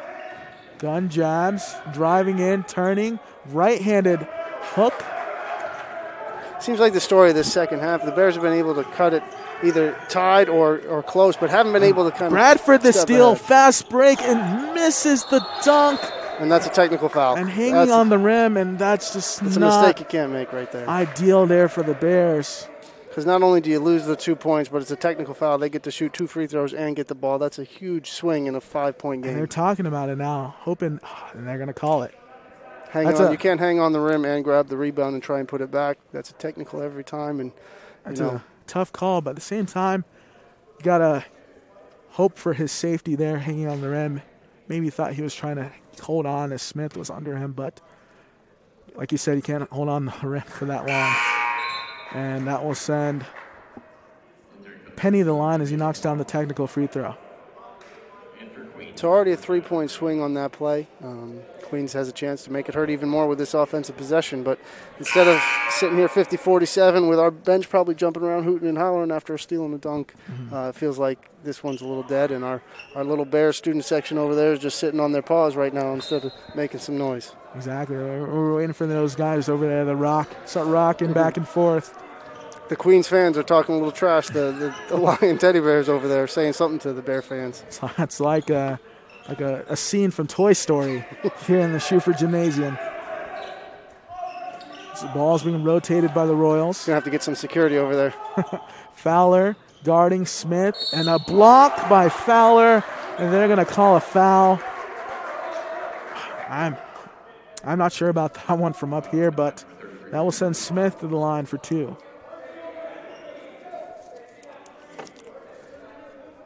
As we show you a replay, It looked like Fowler may have gotten him in the body, but I felt like he had gotten to the ball first. It's tough when, the offensive guy blows by him that quickly. It almost puts you in a defensive position that you're out of position anyway. So I think the ref saw that he had a clear look at the basket and Cooper was behind him. So Smith knocking down the first free throw. Smith came into this game shooting 58% from the field and has struggled to the tune of 2 of 13 in this one, but getting some points to the line right there and making this an 8-point game for the Royals. Yeah, technically a 2-possession ball game if you like the 4-point play from the outside. Speaking is hard sometimes. And Muldrew driving in, a tough take inside, and we need to see more of that from Armand Muldrew. 53-47, under 8 minutes to play here in the second half. And a jump shot, good for Smith. I like the turnaround move, the face-up move. How do you go 2 for 13 and then hit that shot? Yeah. That shows his offensive skill set right there. That he's not afraid, despite missing 11 shots, to hit a step-back jumper in Cooper Fowler's face to push this back up to 8. Muldrew working here on McClooney. See if they can get Muldrew going. Fields into the post to Fowler, not able to secure it, and gets ripped by Penny, and Keelan Penny now pushing for the Royals. Up at the left, no good. Raines for the tip jam. Simmons on the deck, looking up. Simmons driving, coast-to-coast Euro, and one! Needed that. Darius Simmons, open harm.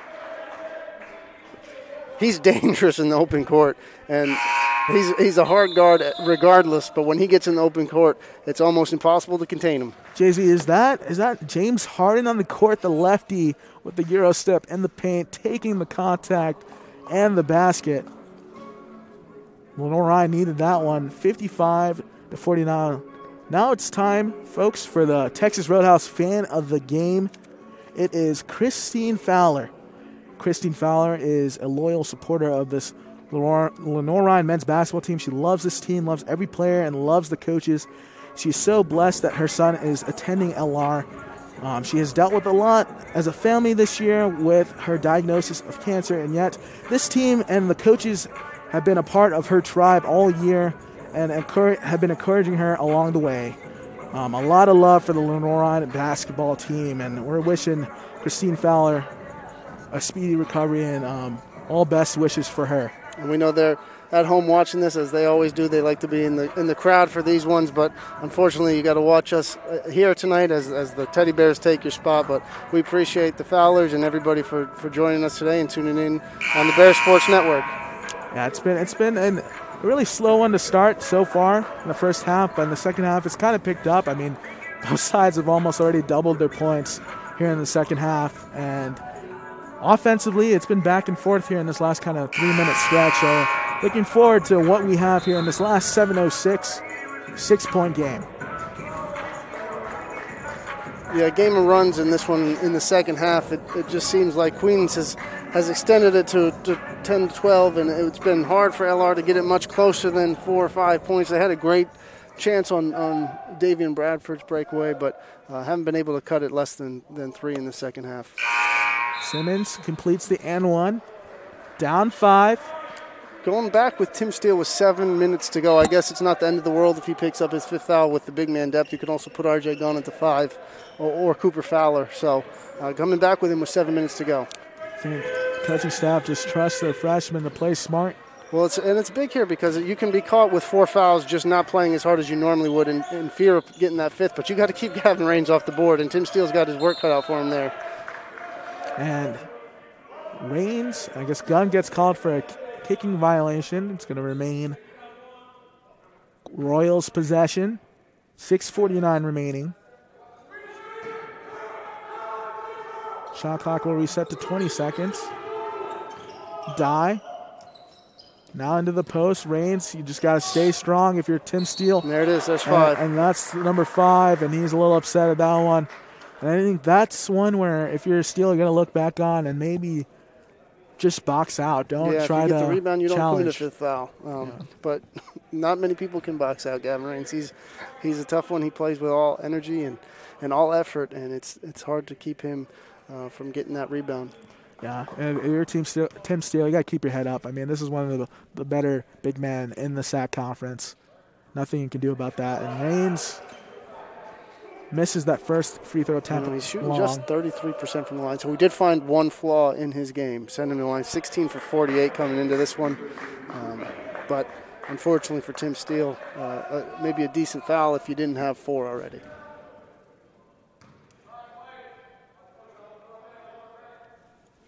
And Raines short on that attempt. It goes 0 for 2 at the line. Up ahead to Simmons is Bradford and just airmails that one out of bounds.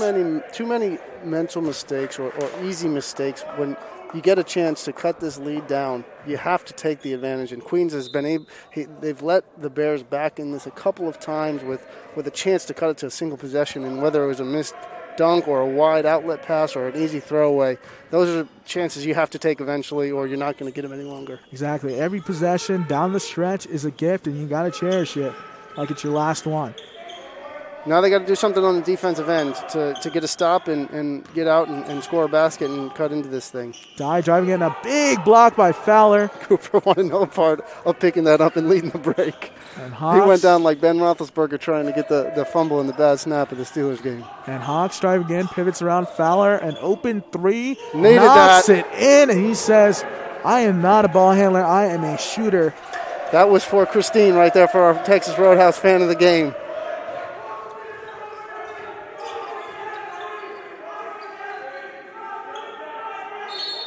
Oh, a lot of contact away from the ball. They're going to get RJ on a hold. We show you that replay. Fowler from the top of the key knocks it down.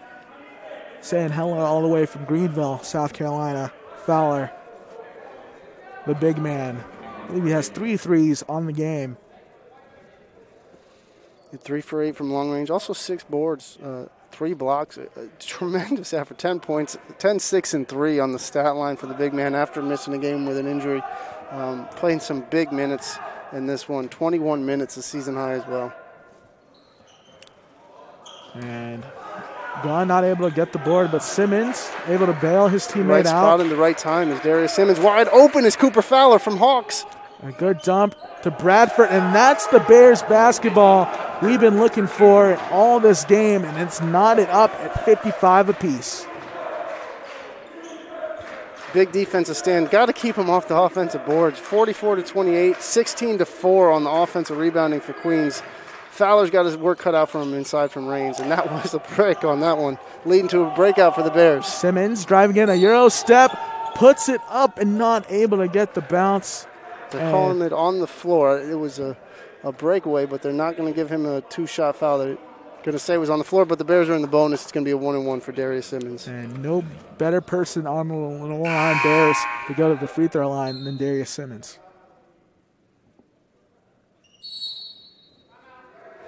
And a timeout will be called by the Royals. 55 apiece here, 5:08 remaining here in the second half. I'd like to give a shout out here to Carolina West Wireless.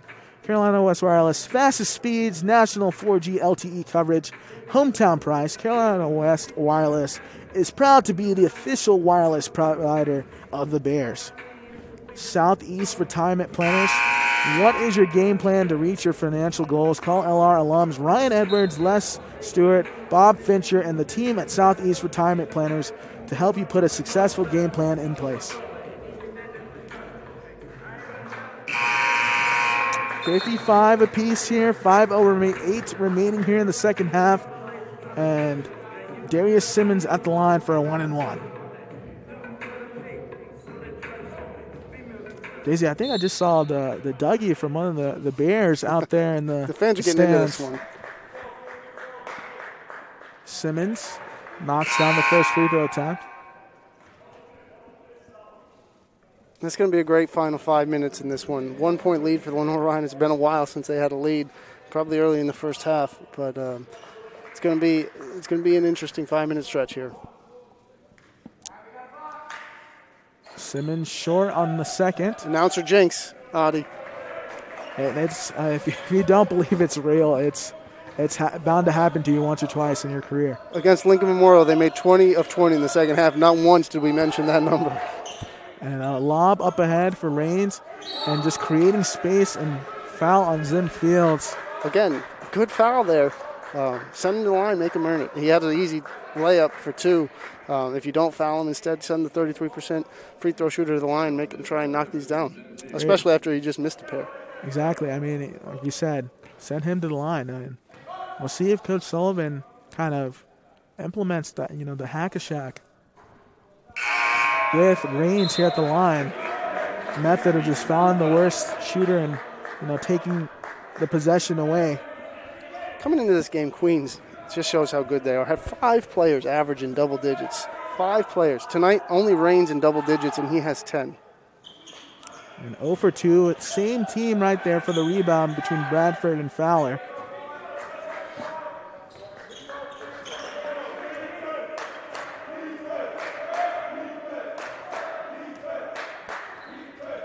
Bradford now over to Hawks.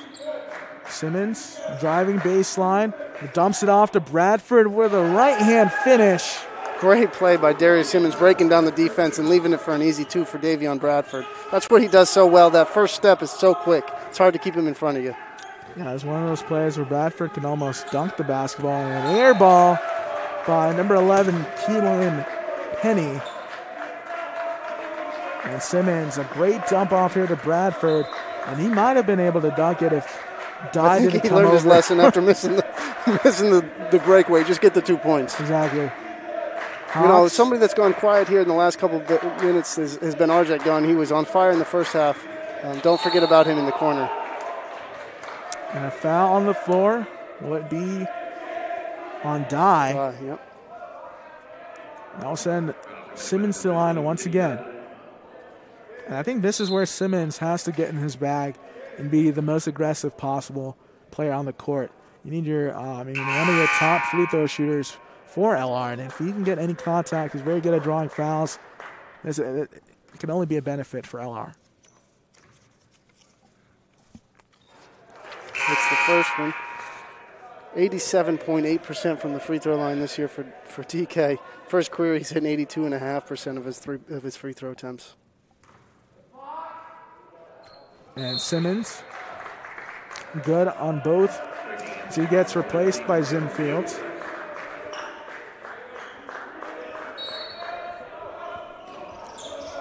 Royals to inbound it. Great pressure by Bradford and Gunn. Bradford going to have to pick up Dye. Dye elects to bring it back up to the top of the key. Dye driving in left side. Rolling in. Looked like a travel. Definitely moved his pivot foot there on the push-off. But it's going to remain Bears possession. Queens has gone scoreless for 4:07 in this one. They're just one of their last 10 from the field. Zim Fields rotating, driving middle. Bradford able to secure the basketball, telling him to clear out. 10 seconds on the shot clock. Hawks has to get busy. Pro hop out to Fowler for 3, and he knocks it in. The big man. Let him know, Cooper Fowler. Call your number. Another 3 for number 33. Cooper Fowler with an absolutely humongous three-pointer right there to give the Bears an 8-point lead. His 4th of the game. He's got 13 and 7 with 3 blocks after missing a game to an injury. You got to respect a man that came back after a 48-hour layoff from missing his last game to stepping up and hitting some huge shots and playing some tough defense against some of the premier post players in this conference. Yeah, Fowler's doing an excellent job here today.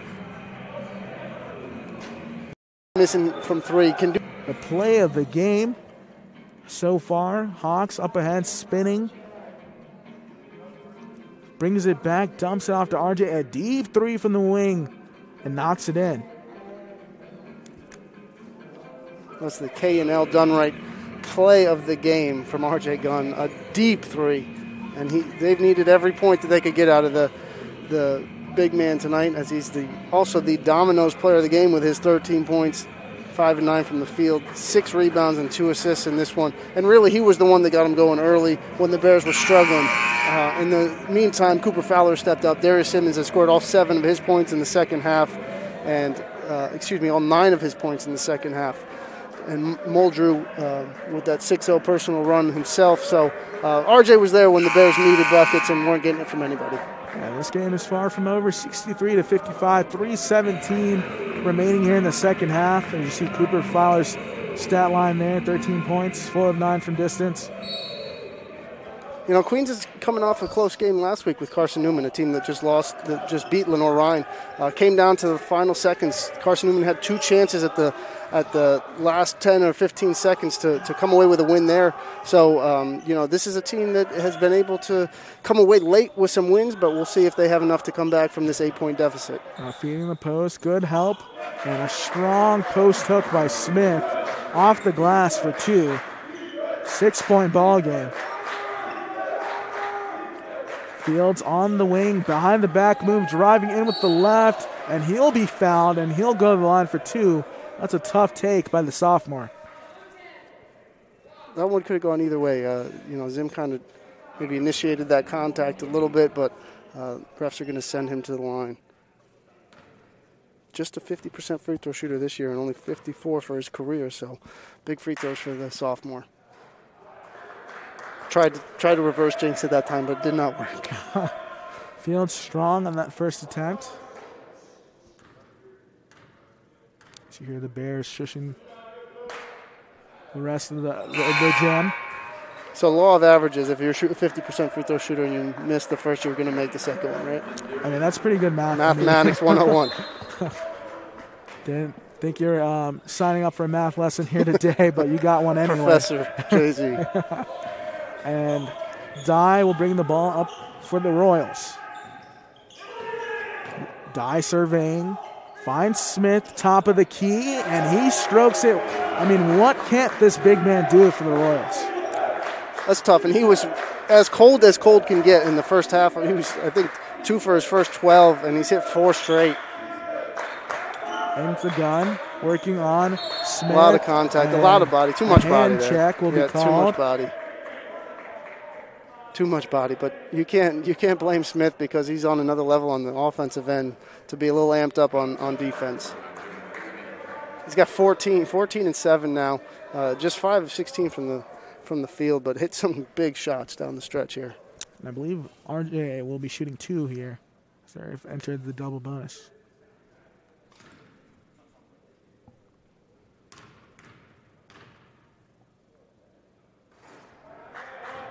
Gunn not able to connect on that first free throw.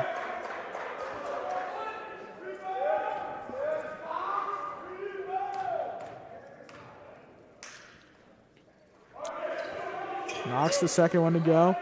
You know, this is a big bounce back half for the Bears, too. They shot 56.5%. We talked about 3 halves where they shot about 32% or worse, but to come back in this second half against a tough defensive team and put up a 56 percentage point in that stat column is a big. And Raines inside for the dunk, and that's going to be a huge catalyst for that bench of the Royals. 65-62, under 2 minutes left to play. That was just great offensive execution right there to get that ball to Raines in the post, and that's as good of a post entry as that was for an easy basket. Hawks with the rock. Bradford needs a high pick and roll. Looking for a back cut there. Simmons elected not to. Hawks with it. Gets the hesitation, drives in with the left. Not able to get it outside the stretched arms by Raines. And Bradford with the steal and an offensive foul. Great job by Gunn. If you saw that one come, that was honestly made by Damian Bradford's ball pressure. He was trying to swipe him from behind, so McCauley there was worried about the player behind him, not realizing that he was about to run right into R.J. Gunn. Yeah, I mean, if they weren't going to get the charge call there, and Bradford had that steal for the Bears. 1:22 remaining here in the second half here on Bears Sports Network. Lenoir-Rhyne is up 65-62. Putting Armand Muldrew in for Cooper Fowler. Cooper's had the hot hand, but probably up in the minutes restriction area where they want to get him out whenever they can get him a quick breather because they're going to need him on the defensive end on Raines. And if you're Hawks, you're going to dribble as much as you can and take as much clock and try to get something going to the basket. Hawks driving in here on Raines, and an errant pass by Hawks. Dye driving in, surveying.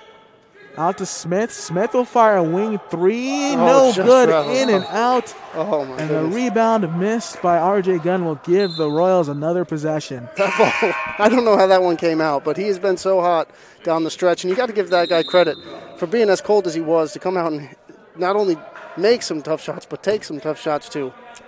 47.4 seconds remaining here in the second half. Your score is Lenoir-Rhyne 65, Queens Royals 62, and we'll be back shortly with more action here on Bear Sports Network.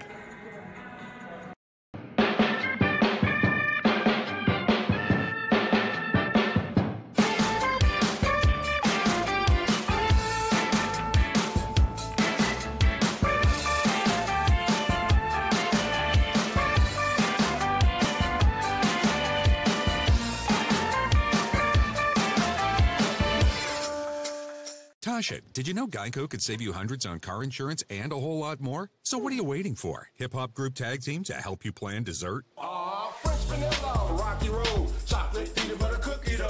Scoop this, scoop this, scoop this, scoop this, scoop shakalaka, shakalaka, shakalaka, shaka, scoop shakalaka, shakalaka, shakalaka. Geico. Switch today and see all the ways you could save.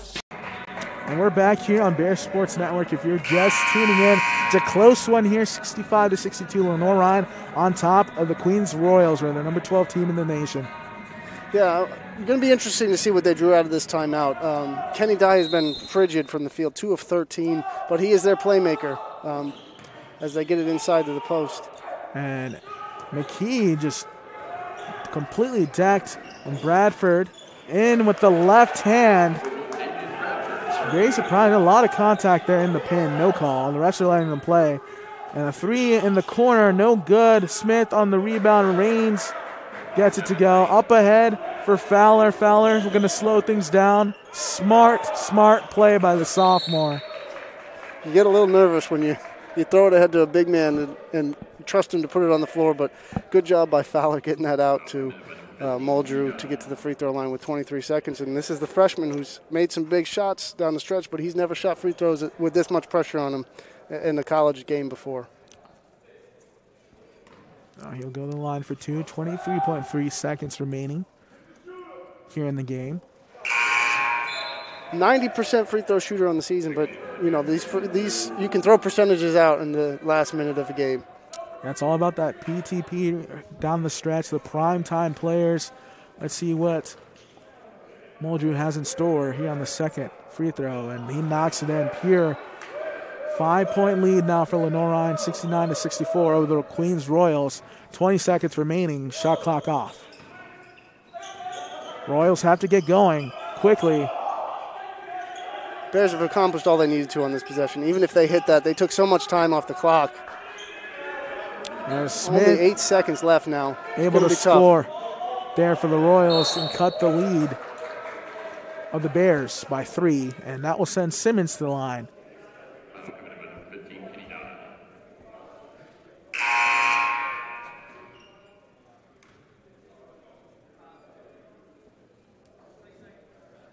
And that's it for Kenny Dye. That's his 5th foul. So the floor general for the Royals out with 5 fouls, and they're going to replace him quickly with Stephen Miner, freshman from Winston-Salem. Simmons. Miner only averages 5.9 minutes per game, so not a real seasoned freshman, but put in a clutch spot here. Able to knock down the first attempt and knocks down the second at the free throw line. 5-point game here for the Bears. A three-pointer by McClooney put up. Gunn secures it. Hawks up ahead. And that's the game, folks. Lenoir-Rhyne comes up on top, 71-66 over the Queens Royals and knock off the number 12 team. That's the second year in a row for the Bears to pull out a win over Queens on this court. They beat them now 4 times over the past 3 years. A huge accomplishment to Coach Everett Sullivan and that Lenoir-Rhyne program.